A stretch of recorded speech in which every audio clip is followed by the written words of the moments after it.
significantly different. And I've offered this material several times before, but not like this. So this is the revised premium edition of it. I may not have another opportunities to carry this line of thinking further, at least in this rebirth, so I want to visit this now because it is appropriate.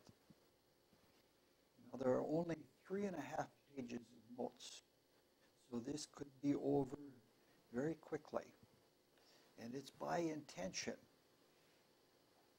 What it is an attempt at an experiential, intellectual simulation of life spirit. To experience intellectually a facet of life spirit in our consciousness. It's the result of a principle that is used in a very different way in science. I first encountered the principle in about 1968. And it was in a book about crystals and crystal growing. And I was fascinated with crystals because they're just so beautiful. And you just can't help but peer into their perfection. When you look at them, you know, everything's so perfect. I'd like to see that. You know, the place down in Mexico where they have those great big crystals that are taller than this room is. I'd really love to see that. But you have to bribe somebody in order to get in there. Crystals are the most perfectly organized substances in the chemical subdivision of the physical world. In fact, in solid state physics, which studies solids, it is said that something is a solid only if it is a crystal. The battle keeps coming up. There are new papers about it all the time about whether glass is a crystal. And whether glass is a solid is the question. And the way it works is that glass is considered a super cooled liquid and not a solid at all. Now the principle that we're going to look at is just the opposite of crystallinity. We're going to look at a principle from the mathematics of disorganization. And the mathematics of disorganization is not the same thing as chaos mathematics. They're two very different things. Chaos mathematics is about how cosmos comes out of chaos, how organization is produced in and from disorganization. The mathematics of disorganization is about disorganization itself. There we go. Yeah. Chaos mathematics is about the human spirit. The human spirit is another name for the abstract subdivision of the world of thought, the subdivision of ideas. And ideas and principles are statements of divine intent. They are limits. And those limits form the order of cosmos. It's an interesting thing. An idea is held, and you can do it in various ways. There are formulae that you can do it with. And that idea is held in a chaotic environment. Cosmos comes out of it according to the principle or ideal that is held. It's called a strange attractor. You find it anywhere. I look at it every day, I'm fascinated by it every day. When soap suds are, you're rinsing off in the shower, and soap suds form on the bottom of the shower. If you stand there, you can go quite a way upstream, and the suds will follow you upstream, even though it's going against gravity, because my feet are strange attractors. Literally, according to science. And that's really that's what it's all about. Of course, the degree of ideation that creates an idea and holds it, and out of that concrete cosmos is developed, is a state of ideation that is way, way beyond humans. We are very lucky if we even perceive an idea. We can formulate vague notions.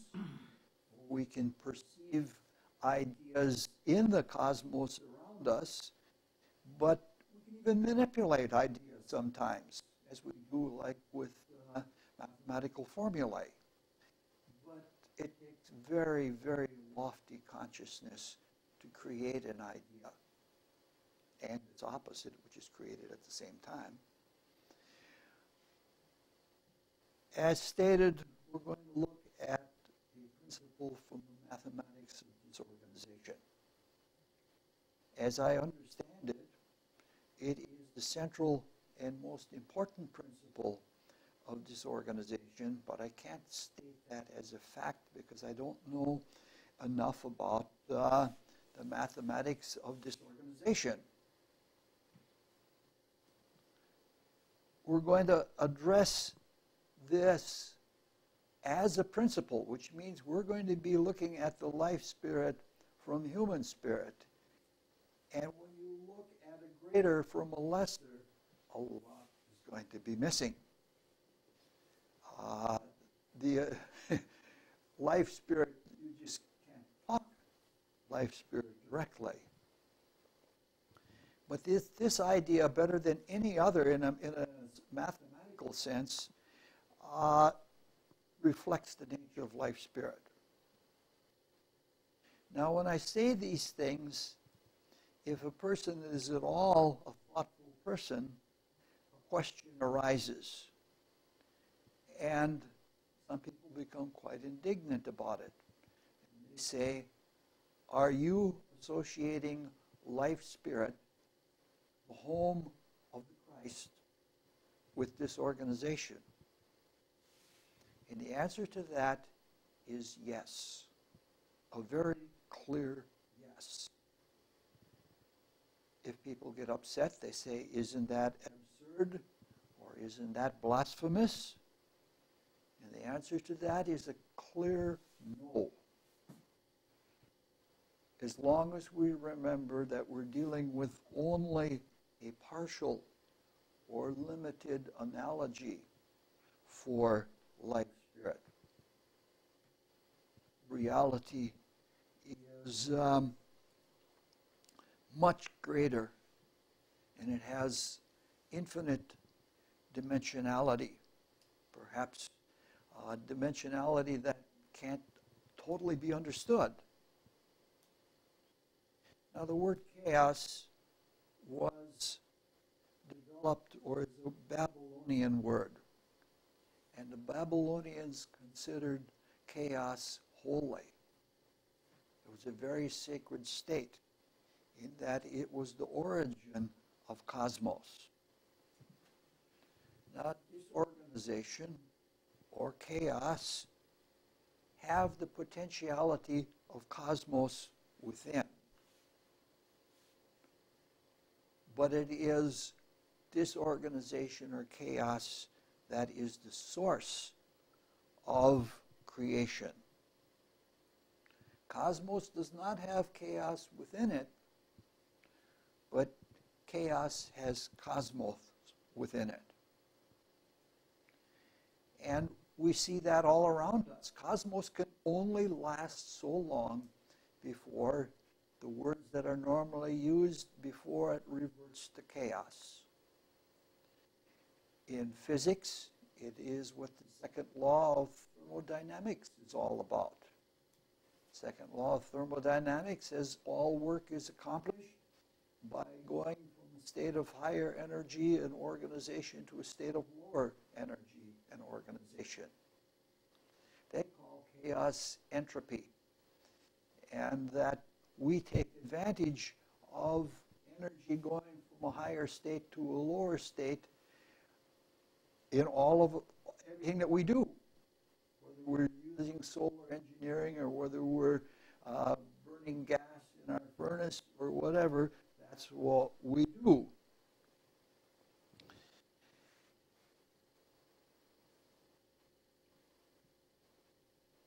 Science actually is anti-Christian because everything in science deals with something in a state of death and decay, whereas the state of Christ is a state of creation and organization. Science never really looks into where the energy comes from that becomes entropic. It's considered a religious question. We see it in a different way.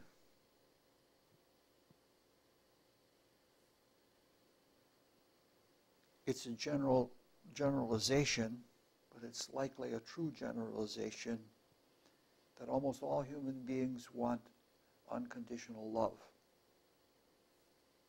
Some people even say, if it isn't unconditional, it isn't love. Conditions or stipulations that are placed on love are nothing more than limits. Some of them are helpful limits, some are not, but there's still limits. Life spirit is beyond limitation. Buddhists, especially Tibetan Buddhists, have been seeking enlightenment in life spirit for quite a few centuries now.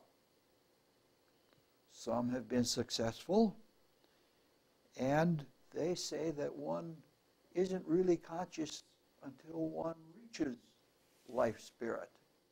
That everything before then, even our most awake moments in the day, are shady and hazy, and they aren't really consciousness, not total objective consciousness. They have developed all sorts of means for attaining that kind of enlightenment, and those means are very definite, and as far as I can see, they're too definite for the evolution of spiritual seeking itself, because things that become too tradition-bound inhibit the evolution of seeking rather than have it go forward. But this is not meant to be a critique of Buddhist methods. The name that the Buddhists have for life spirit, one of the names they have for it, they call it the void. People in Western culture, when encountering that term, seem to think of something like empty space, which is a Western concept where there's nothing going on. But that's not what they mean. What they mean is that it is a state that is void of any relationship. It is a state that is void of any condition. So what we're talking about, or what we're trying to get at in this talk, is the same thing. We're looking for something unconditioned, something unconditional. So the void in Buddhism, or what we are seeking, is not something nihilistic. Now what we're talking about is obvious that it's impossible to talk about these things and try to have a clear, concrete understanding of that. It's like trying to square the circle. You can't do it. In fact, that's what squaring the circle means. finding a square which represents matter that is equal to a circle is trying to materialize spirit, and you just can't do that. The best that we can do is to point, and to point in such a way that we hope others experience what we are experiencing or seeing in ourselves. So at any rate, we can see that associating disorganization with life spirit is not at all far-fetched, and it's not even unique. It's something that's been around for a long time. If it is unconditioned, it's informal. And if we look at the origin of Christianity, it was completely informal. In fact, the origin of almost all religions has been informal. And we're talking here about the height of informality.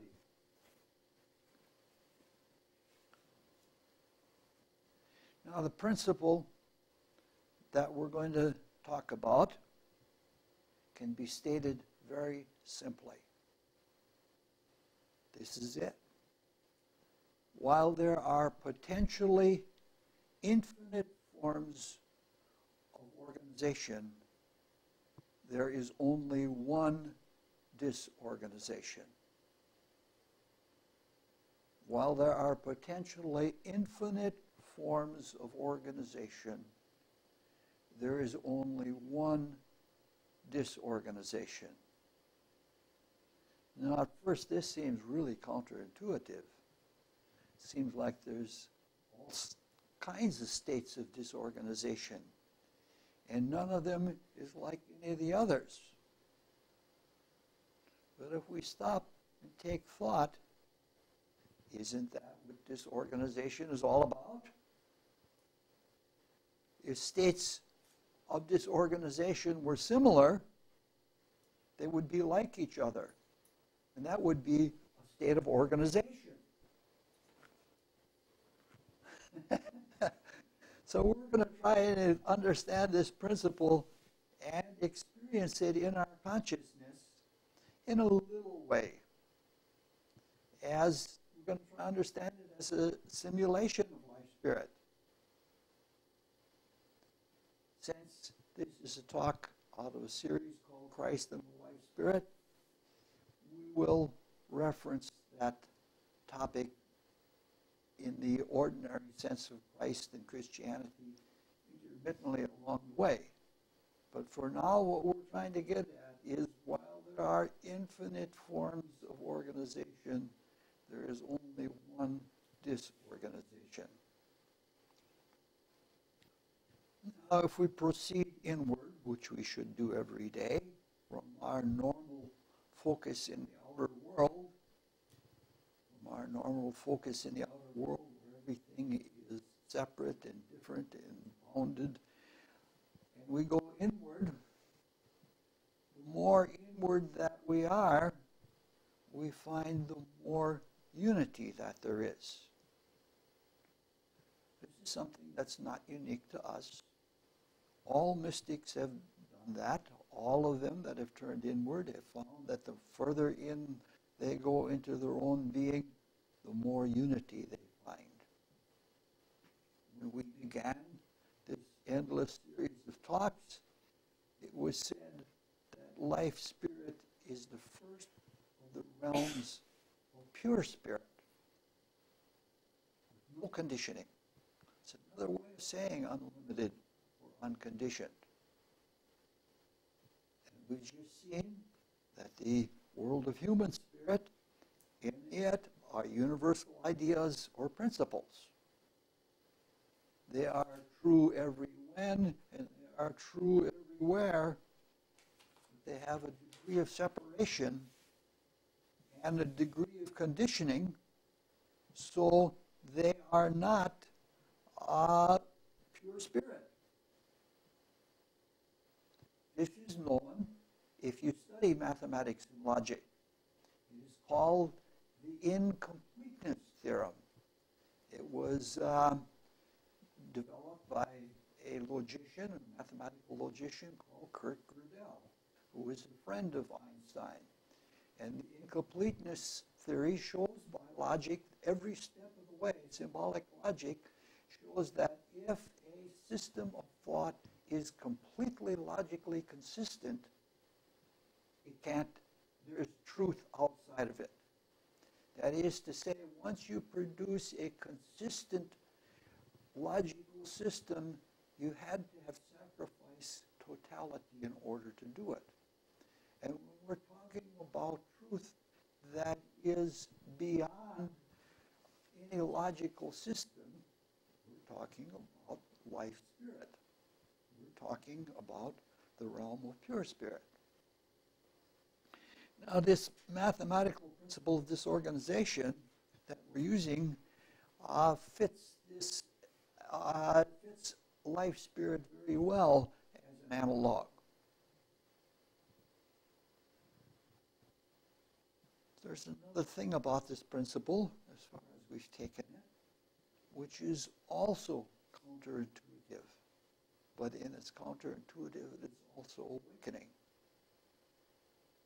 This tells us that there's not only one unity, but that unity by its very existence has to be unique. This means that this is the origin of uniqueness, is in unity. Seems counterintuitive, but if you think about it for a while, it has to be that way.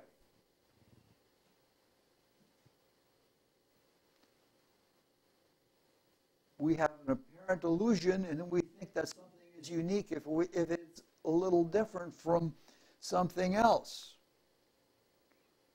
We say that each human is unique because each human is different from every other human. The reality is that each differentiated individual in their threefold selfhood, in their human spirit, is so close to life spirit, that uniqueness comes through them.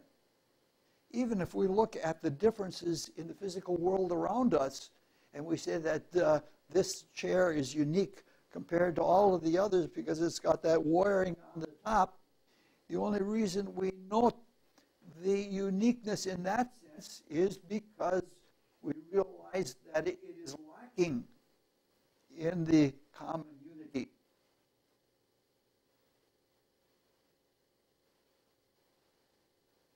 So, some who have approached life spirit, understanding this uniqueness as always knew, that is, I don't know how to say it, it's perpetually different, which is what it means. If it's disorganized and it's perpetually different. A lot of people have been overwhelmed by it. Gödel, for one, having that brilliant understanding that he has when it came to understanding a truth that had all the uniqueness about it that you couldn't capture in logic, it was overwhelming to him. He had mental problems. A lot of the mathematicians who deal with things that are of the life spirit, like infinity, have all had mental problems because they may have intellectually been able to get a glimpse of life spirit. They were not prepared in their soul nature to, by having the faith or being able to give themselves over to that spirit so that it could be helpful to them. It's no wonder why every mystic who has ever had the experience of life spirit says it's ineffable. You can't put it into words because words in themselves are based on principles, on ideas. Now, what we could do, we could try to prove or demonstrate the truth of this principle while there are many forms of organization, infinite number of possible forms of organization, there's only one disorganization. But that would take a lot of mathematics, a lot of symbolic logic. And this is not a course like that. It would probably take years of preparative study, and I'm not qualified to do that. I'm sort of, like a street philosopher. So what we're going to try to do is we're going to try to get at the gist of the principle through a simulation of creating the disorganization, or trying to, a shadow of it. And we're going to do that by playing the dot game.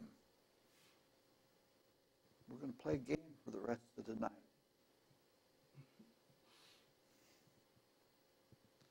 I call this initiation into the fellowship of the dot game. I was initiated into the dot game about 1968 when I came across this, and I've been enwrapped by it ever since then.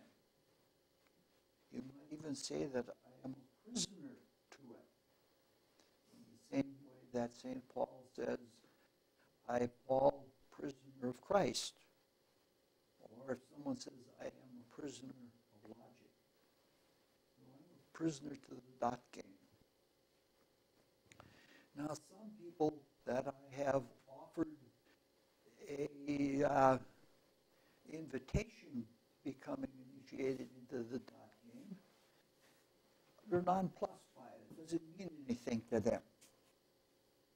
And some see it completely different than this exposition of it would be. So this may not appeal to everyone. Now, the rules of the dot game are very simple. One is given boundless and limitless space.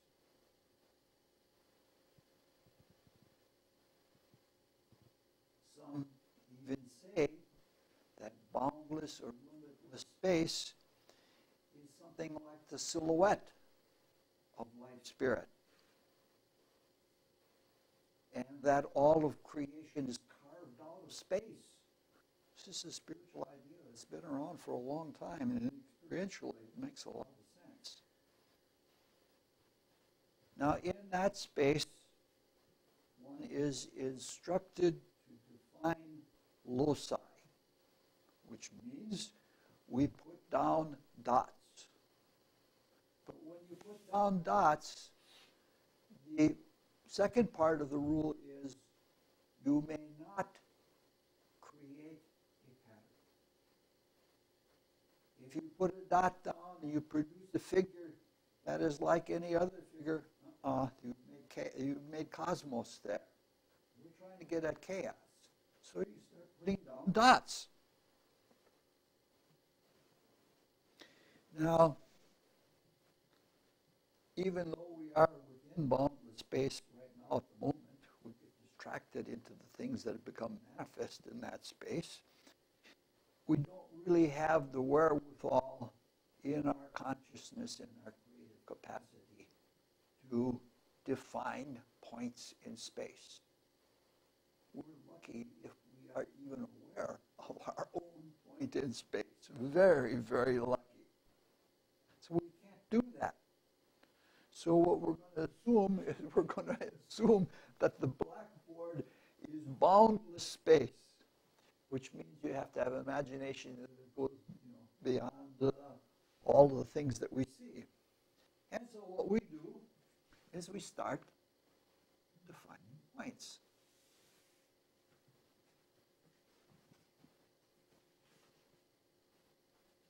At first it's a lark. You know what I mean? You can put them all over. Now you can put one here, and then you could say, oh, let me put one here. No, I can't do that, because if I do that, I'm making a triangle like this, and this is the same thing. So that's cosmos. That's a no-no. So you see that at first it's very, very easy to keep making new points. But as you go on, since you have an infinity, it becomes increasingly difficult.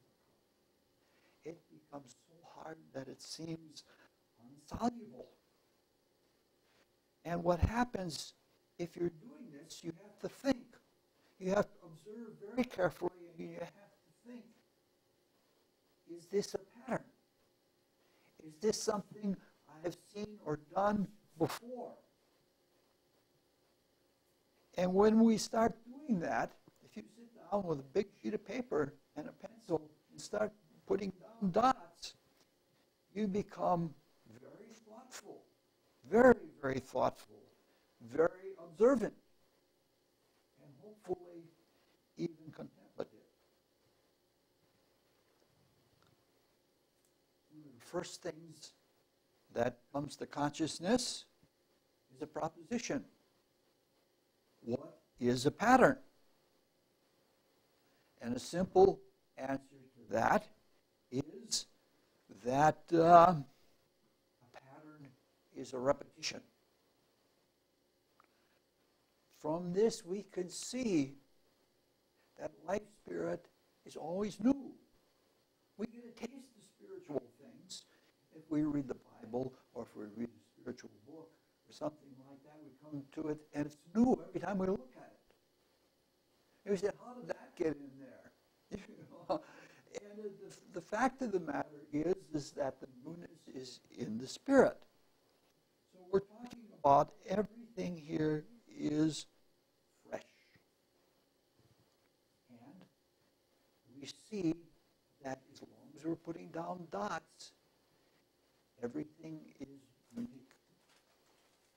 And the more dots we put down, the more we get a sense of something humongous, of all the possible ways of organization that there could be. There is this one ever-becoming, ever-growing, ever self-discovering disorganization. And that's what life spirit is like. Now, it's opposite of the way things are here deep in cosmos.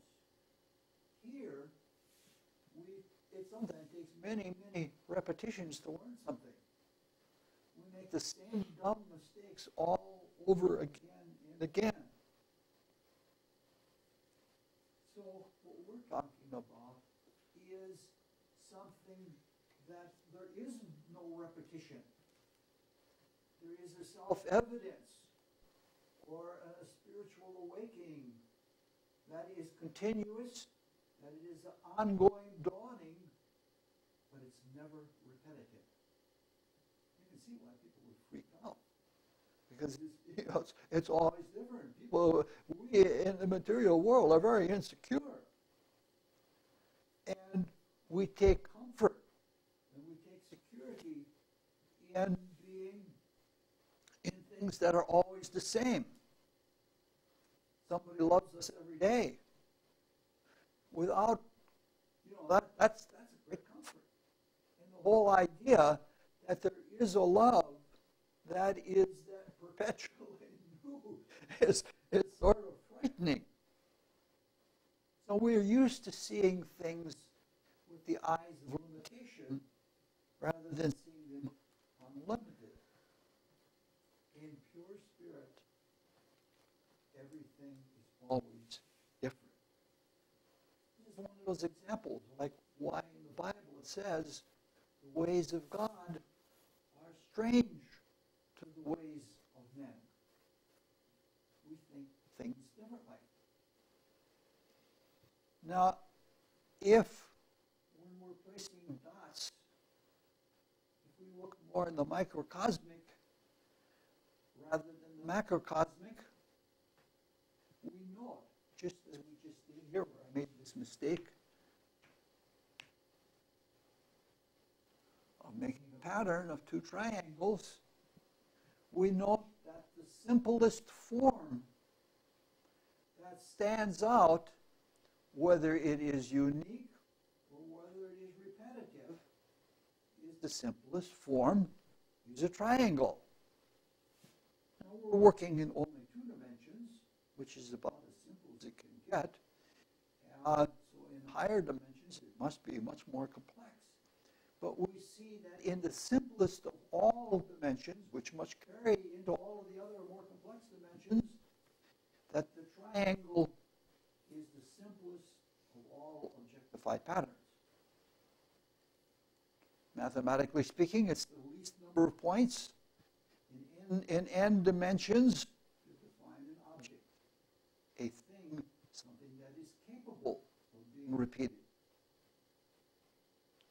This is the reason why the triangle has always symbolically represented the manifest spirit. It's the simplest, the most universal. Now, if we find a triangle on the board, that is, I don't know how to say it, a shadow of a shadow of a shadow or something like that. Because in the eye of the spirit, that's just the material representation, not the real pattern. Now you can get a much better gist of the spirit by considering the dot itself as a triangle. This is an experience in transcendence. If you think about it, in order to place a dot, there has to be will. And there has to be imagination. And then there is the dot. The will is divine spirit. The imagination is life spirit. And the dot is a thing. The difference between the dot and the will and imagination is the difference between God and spirit. Spirit is. Spirit is just spirits. It becomes a thing, a being, when it becomes the point.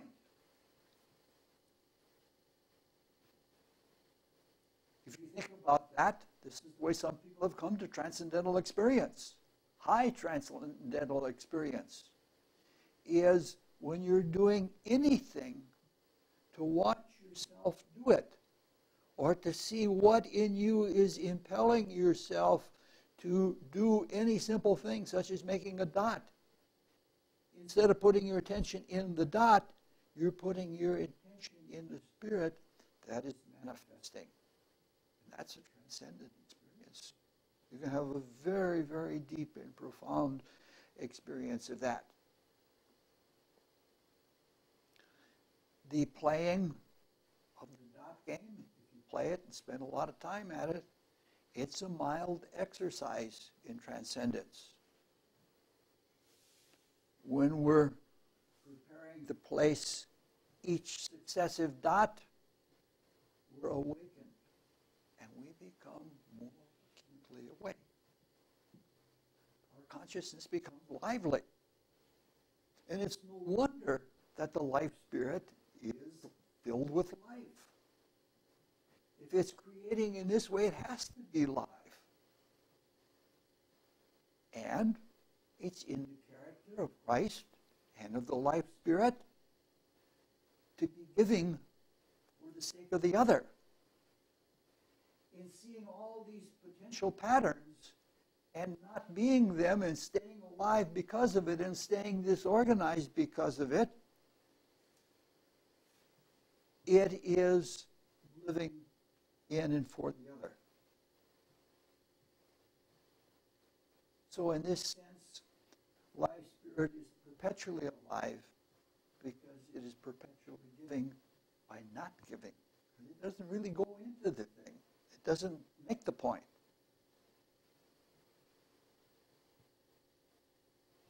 Now, transcendence is important in this, lest we get caught up in mental complexities. we can get into the mental business, and we can be like those people who play chess or go or whatever, and you get stuck in all of those mental complexities, and the reason for this is to transcend. Now, as we're looking at it now, in some ways, we're like looking at the negative of a photograph, where the positive is the organized cosmos. Our representation makes the negative into a positive. But we can't do that on the blackboard. We have to do that in our consciousness, and that's beyond me at the moment. So you can see in all of this, it's very subtle and it's very paradoxical. The fact that patterns and forms and everything that becomes a manifest creation is never really directly manifest. It's seen as a possibility, but by not going into that possibility, it is given life. That's really quite something. Sometimes when we're preparing to place a dot, we noted that if we put it where we wanted to put it, we would produce a repetition. A repetition with some other part of the disorganization. And that would mean that we have a figure. That would mean we have an organization. So we don't place it. However, even though we have not placed it, we have created it in our consciousness, even though we haven't manifested. And this is how cosmos comes out of chaos. It's a very indirect thing. It's how organization comes out of disorganization. It isn't like us saying, I'm going to go out and build a wood building or something like that. We make these assertions. Transcendence is something much different. It's on a much, much higher level.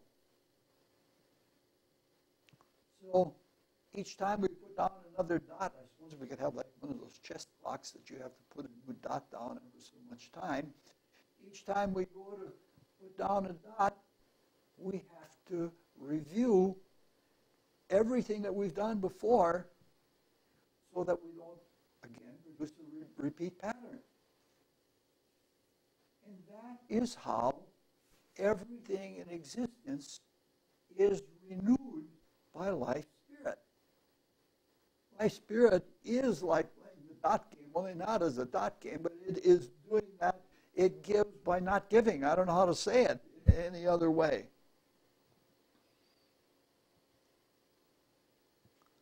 So not only is disorganization becoming more itself, not only is it becoming more discovered, it is being discovered by what is not yet. And when it is being discovered by what is not yet, what is the awful, you might say, of life spirit is the way the creation that we live in is what we treasure. It's how it comes to be. Now, this not doing is not a new idea either. A lot of early mystics, such as Zen Buddhists and some of the other early Buddhists, talk about the not doing of things. This kind of exercise, like Zen Buddhism or the dot game and the not doing, is very good for people who are too attached to material things. They become so attached to material things that they can't possibly feel the life of spirit running through them. So you might say, in this not doing, you might say that everything lives because of it, because of the effort of not doing. Because that spirit of life, by seeing a pattern and not putting itself in that pattern, gives it life. Now, if we look at it this way, This helps us to understand some rather obscure passages of the Gospels which are otherwise easily misunderstood. For example, several of the Gospels, Christ says something similar to the following: "Whosoever will save his life shall lose it, and whoever will lose his life for my sake shall find it." And so if we are becoming disciples of Christ, if we want to live in that life, it is, we're still living in our life, but we don't cling to the view of it that kills it, that hardens it, that produces, that materializes it, in that we live in the Spirit, and it's going to be manifest anyway if we're living in the Spirit. Another statement is, "Greater love hath no man than he lay down his life for his friends." The friendship in this case is referring to altruism. Altruism is the love quality of life spirit. It is a unique and different love for everything, or every not thing.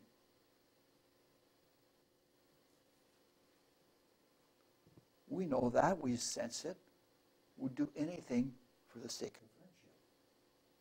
Or we do not do for the sake of friendship.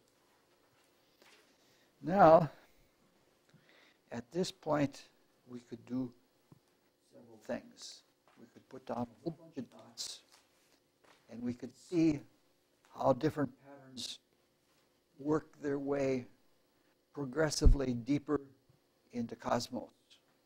And that's what chaos science is all about. Fascinating study. Or we could look at different degrees of patterns, larger or smaller, and the possibilities of them in relation to disorganization. Hopefully, all we have to do is put enough dots to get the sense that there is this one disorganization that is never complete, that is spiritually live. That's all we need to get, at least for what we're trying to do.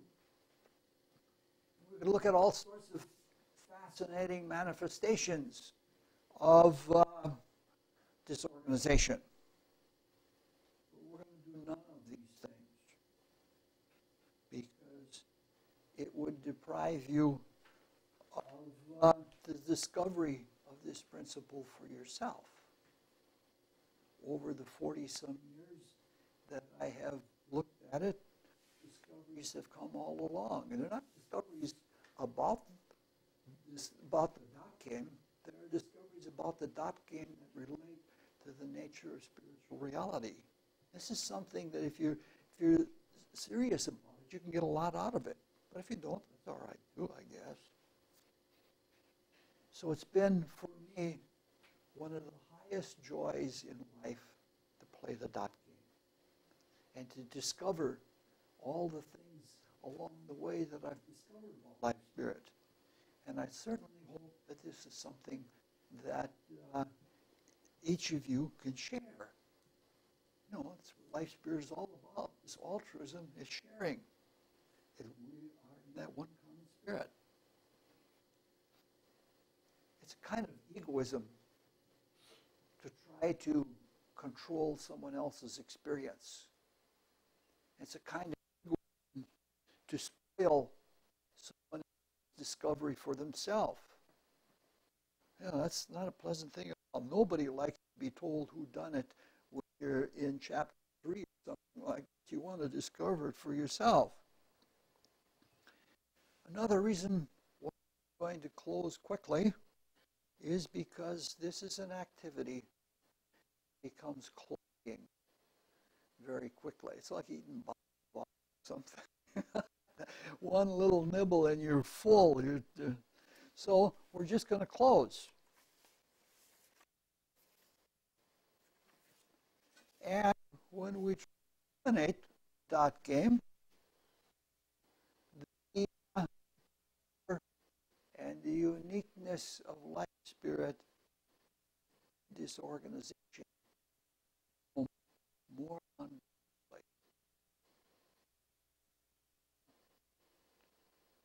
You cannot stop the dot. If you do, you're denying life spirit, for everything that you've done is not true. True or the pure disorganization is boundless, which means less.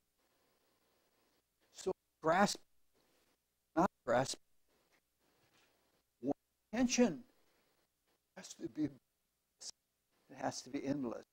Now, demonstrate for self-release, and even demonstrate the meager we've done the best luck. If we see everything we've done and it becomes dead, it becomes a cosmos.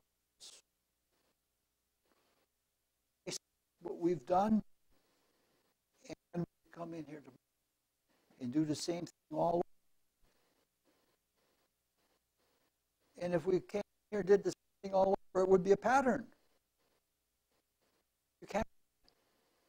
Once you have caught the fever of the dog, you can't. It will let you go. It goes on. It's a continuous thing. Now that doesn't mean we have to perpetually strain ourselves intellectually to place the next dot, which is egocentricity, to be able to have the pride in the intellect and all that. Every world in our cosmos is in spirit, and life spirit. So merely remembering life spirit, the dot.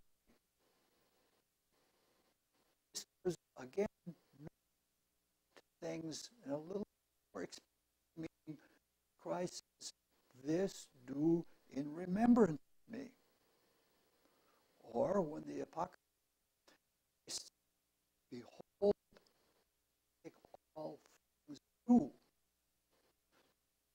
Every time we intend for Christ, that is to give our consciousness to a spirit, we are playing the game. Life is a little bit more alive. Our consciousness is a little bit clear.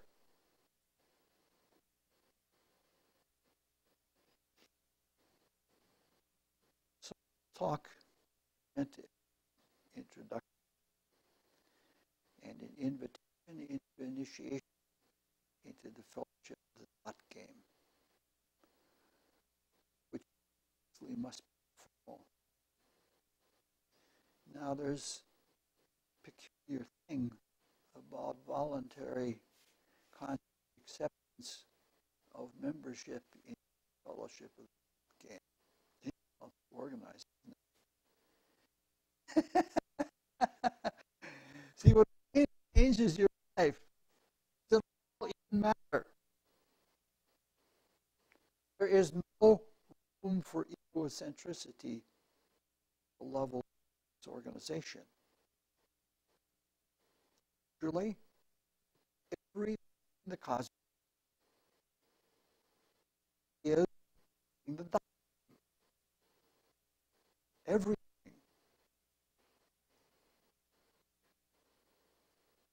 Most humans are not aware of it. And many not voluntarily joined, but all with. This is a demonstration.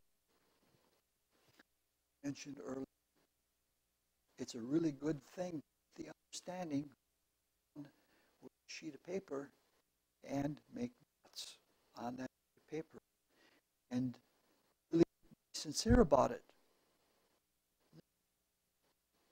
Do that. And are two of us with the same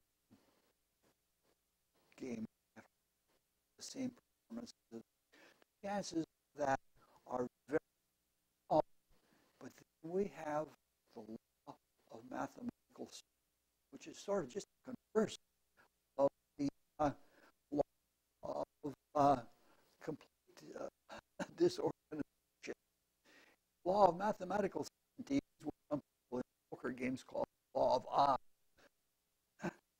The law of no matter how if you have an infinite number of permutations, if us didn't get our own thing with the dot game, that's a no. Would use that in understanding, but your dot game can't be different from my dot game. It has to all be the same one. What I mean is, automatically the dot game you're initiated into it not become altruistic. You can't separate yourself from anyone else, because when you do that, you're making a relationship. All we have to do is in our lives, when we find ourselves in trying situations, especially people, is all we have to do is remember the fellowship of the dot game. It's a strange way of saying if we separate ourselves from someone else and say we're different from someone that we're killing them, we're putting it into some kind of form of the expression of life that has been of our coming to awareness. Everything has to be altruistic, and we have to how do you say it, sacrifice ourselves to the spiritual truth. That's all we have for this evening, and this is obviously an extremely one-sided view of life spirit. Next time we're going to have to give a very view of life spirit, because otherwise to get the view of life spirit as a mental activity. The initiates life it's easy to get in.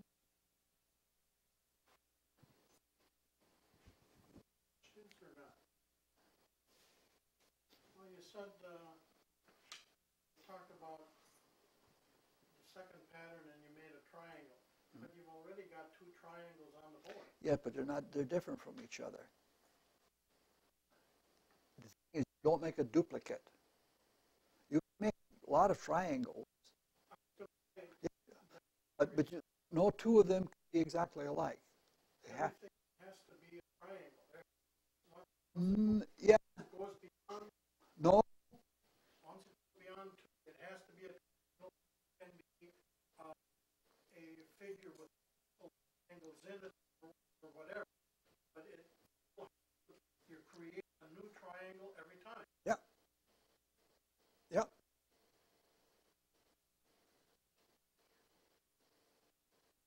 Just the whole thing. Don't make them the same. Like Jeff. He's a teacher with very troubled kids. He has one kid that's autistic that will not talk about anything but pirates. He'll start talking about it for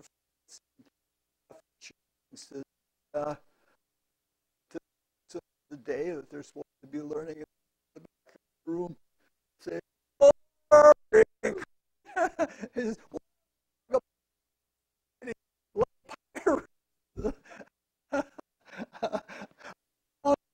just to keep his cool. It must be it's amazing. Yeah, it's one of you boring. It isn't all bad that some people get into them. They have to always do something new. If they're really serious about it and they're really trying to do something new, that is a very transcendent spiritual experience.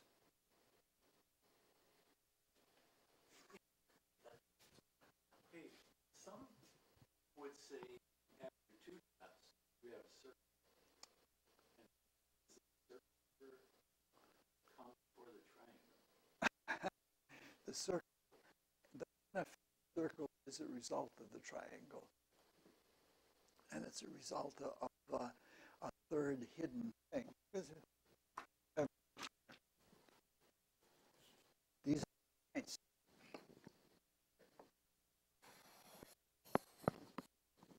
Point is up here, so Jerry's right. So the generation is three-point activity.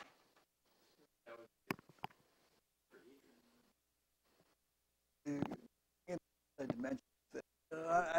I am intentionally wanting to stay intellectual about it. I want experience of how you know, you don't have to. I imagine theorists, mathematics would not gain a very way that you would, but we can still experience whether we great mathematical sophistication or just people off the street. It's altruism in another way. Okay, thank you.